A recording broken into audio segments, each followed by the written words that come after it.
You're gonna slap the F out of the correctional officer? That's great. All right, are you Zakarian Wagner? Ma'am.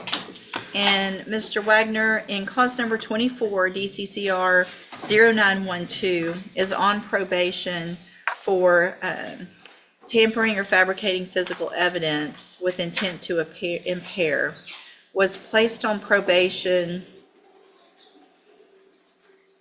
for a term of 10 years, ordered to go to ISF,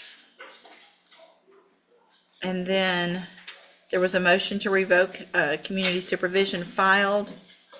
We were here previously. Pleas of true were entered in counts 1 through 7. Actually, Judge, I know Is that not correct? That's not what my notes reflect, I believe. Let me pull up my actual. Yes, he pled not true to 1 and 2. And 6 True- was abandoned. 6 was abandoned, and true to the remaining counts. Does the state have evidence with regard to those new offenses? No, Judge.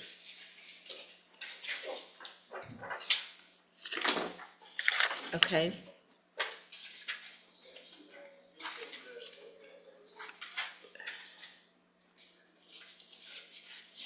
Hold on, let me pull it up.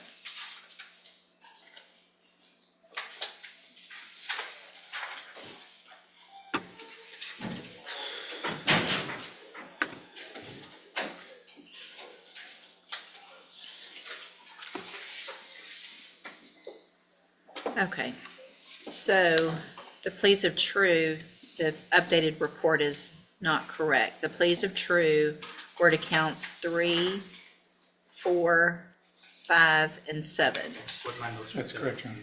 Counts 1 and 2 related to Indiana. Indiana cases, and so the state is unable to have evidence with regard to those. Is that correct? Yes, Your Honor. So the counts 3 was a void association with anyone previously convicted of a crime. Count 4 was not to leave the state of Texas without prior approval. Count 5 failed to report by mail as directed, and count 7 was fees and being behind in fees, correct? Yes, Judge. I have received the updated report, and also I have received jail incident reports. Has everyone had an opportunity to review all of those? We have, The state has, Judge. Are there any additions or corrections to that updated report, other than the pleas of true that I just corrected? no, Your Honor. Not from the state.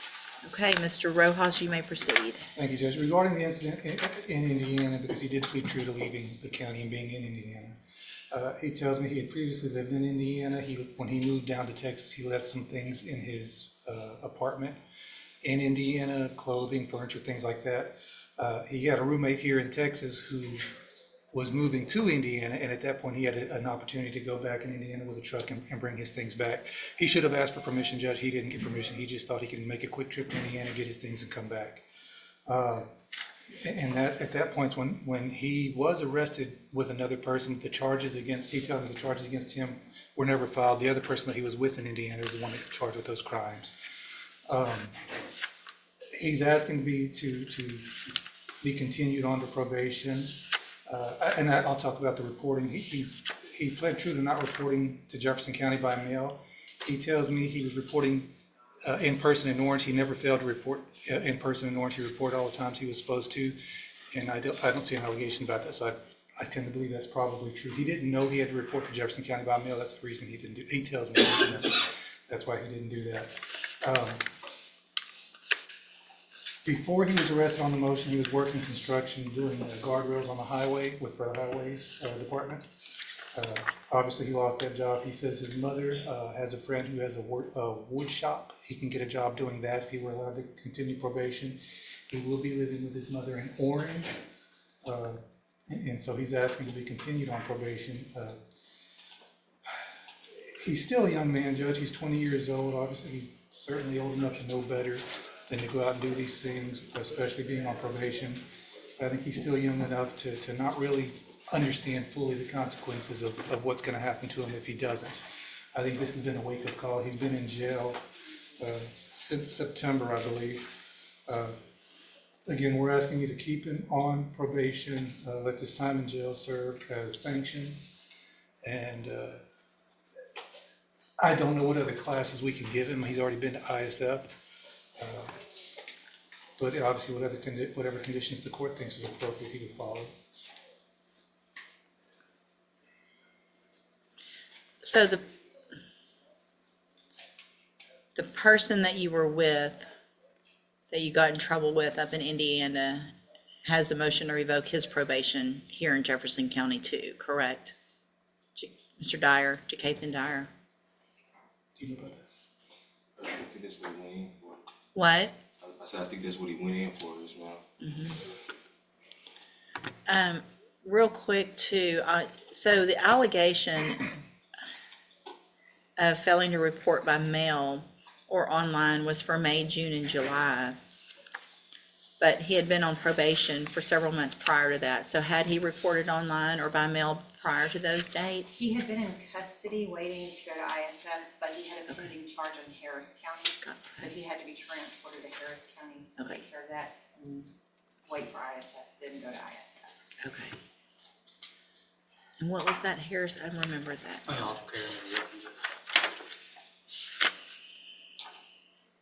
And what was the outcome of that case?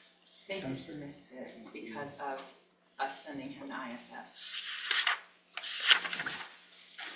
Your Honor, just briefly, Judge, the tampering with evidence, offense as the defendant pled to is a little misleading in that what he tampered with was a firearm, Judge. When law enforcement encountered this defendant, he had one weapon that they initially discovered, if I recall correctly, and then when they put him in the back of a patrol unit, the patrol car video captures him essentially while handcuffed, dumping another weapon.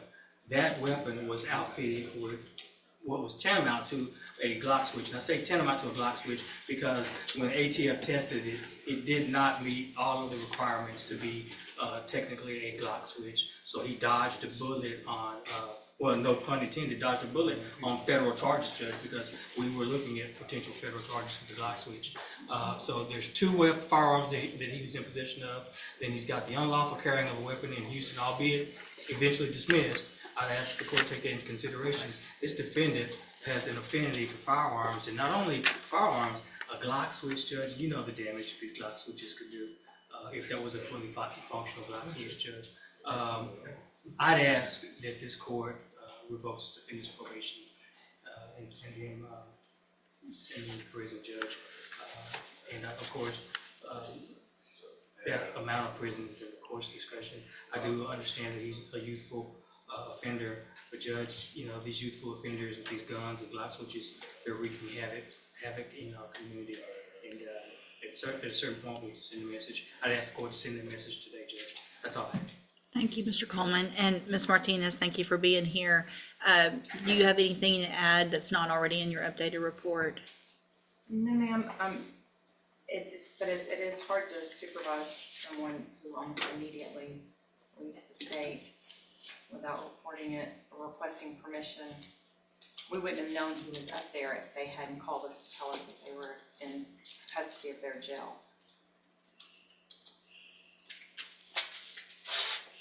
I mean, Mr. Wagner, the problem here is that I did with you what I do with a lot of youthful offenders, is we give you that opportunity on probation. I send you to ISF up front so that you have the tools to make better decisions so you can be successful in your probation. So I don't have any other tools because I already did that. And your history, so it's not like you just started getting in trouble once you turned 18 or 19.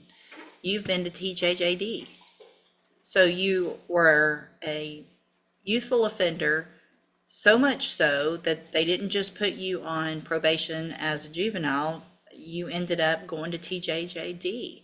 And it takes a lot, in my opinion, it seems like sometimes, for these minors to be sent there. So you must have really frustrated and done something to end up in juvenile prison. Then you get out and you're doing the same thing, and I don't.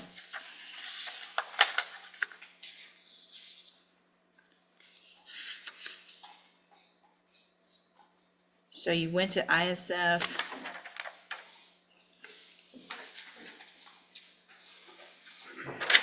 So April 7th of 25, you get dropped off when you were discharged from the ISF to probation. Placed on a mail-in caseload, courtesy supervision was accepted by Orange on May 21st. 2 months later, you're in Indiana in jail in Indiana with someone who's also in trouble in Jefferson County that probably wasn't supposed to be or didn't have permission to be in Indiana either, I'm guessing.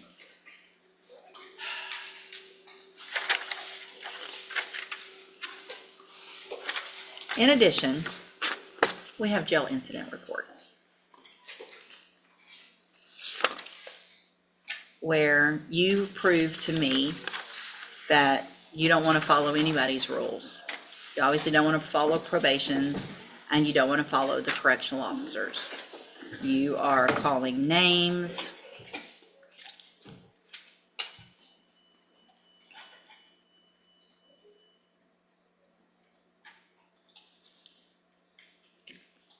I can't even say the words. You're gonna slap the F out of the correctional officer. That's great. You're going to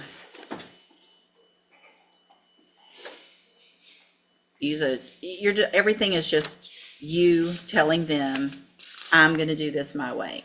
I'm gonna shower when I want to shower. I'm gonna wear my clothes how I want to wear my clothes. I'm gonna tell you to hush when you're talking to me. I'm gonna call you names. Here's one even worse. I'm not gonna say these words. Yeah, all right. I'm gonna find that you entered your pleas of true to counts 3, 4, 5, and 7 freely and voluntarily. This frustrates me so much, Mr. Wagner, because you've given me no chance when I gave you every chance. I have no choice at this point, in my opinion, because you refuse to follow anybody's directions. And that means our community is not safe if you're in it. I'm going to find those counts true, find sufficient evidence to find you guilty, and at this time find you guilty of tampering or fabricating physical evidence. Sentence you to a term of 6 years in the institutional division of the Texas Department of Corrections. You do receive credit on that sentence for any time that you've been in custody that the law gives you the right to receive. You're going to be handed a trial court certification that shows this was not a plea agreement. You can talk to your attorney about any possible rights to appeal. I need y'all to sign that, and then you'll get your copy. Also, I'm handing you a written admonishment regarding your ineligibility. Go ahead and I'll read this.